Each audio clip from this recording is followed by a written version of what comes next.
ನಮಸ್ಕಾರ ಎಲ್ರಿಗೂ. ಇವತ್ತಿನ ವಿಡಿಯೋದಲ್ಲಿ ಟೇಸ್ಟಿಯಾದ ಮೊಳಕೆ ಕಟ್ಟಿದ ಕಾಳಿನ ಸಾಂಬಾರು ಯಾವ ಥರ ಮಾಡೋದು ಅಂತೇಳಿ ನೋಡೋಣ ಬನ್ನಿ. ಒಂದು ಬಾಣಲೆಯನ್ನು ಕಾಯೋದಕ್ಕೆ ಅಂತೇಳಿ ಇಟ್ಟು ಕಾದ ನಂತರ ಸ್ವಲ್ಪ ಎಣ್ಣೆ ಹಾಕಿ ಎಣ್ಣೆಗೆ ಸ್ವಲ್ಪ ಈರುಳ್ಳಿ, ಬೆಳ್ಳುಳ್ಳಿ, ಶುಂಠಿ, ಬ್ಯಾಡಗಿ ಮೆಣಸಿನ್ಕಾಯಿ, ಖಾರದ ಮೆಣಸಿನ್ಕಾಯಿನ ಹಾಕ್ಕೊಂಡು ಹುರ್ಕೊಂಡಿದ್ದೀನಿ.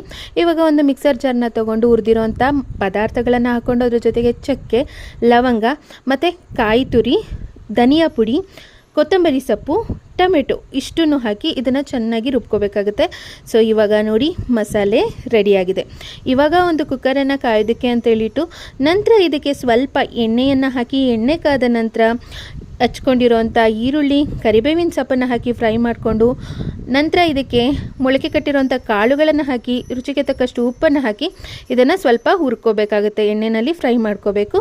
ನೆಕ್ಸ್ಟ್ ಇದಕ್ಕೆ ರುಬ್ಕೊಂಡಿರೋಂಥ ಮಸಾಲೆನ ಹಾಕಿ ಮಸಾಲೆ ಕುದಿ ಬರ್ತಿರ್ಬೇಕಾದ್ರೆ ಬದನೆಕಾಯಿನ ಹಾಕಿ ಒಂದು ವಿಷಲ್ ಕೂಗಿಸ್ಕೊಂಡ್ರೆ ಟೇಸ್ಟಿಯಾದ ಮೊಳಕೆ ಕಟ್ಟಿನ ಸಾರು ಸವಿಯಲು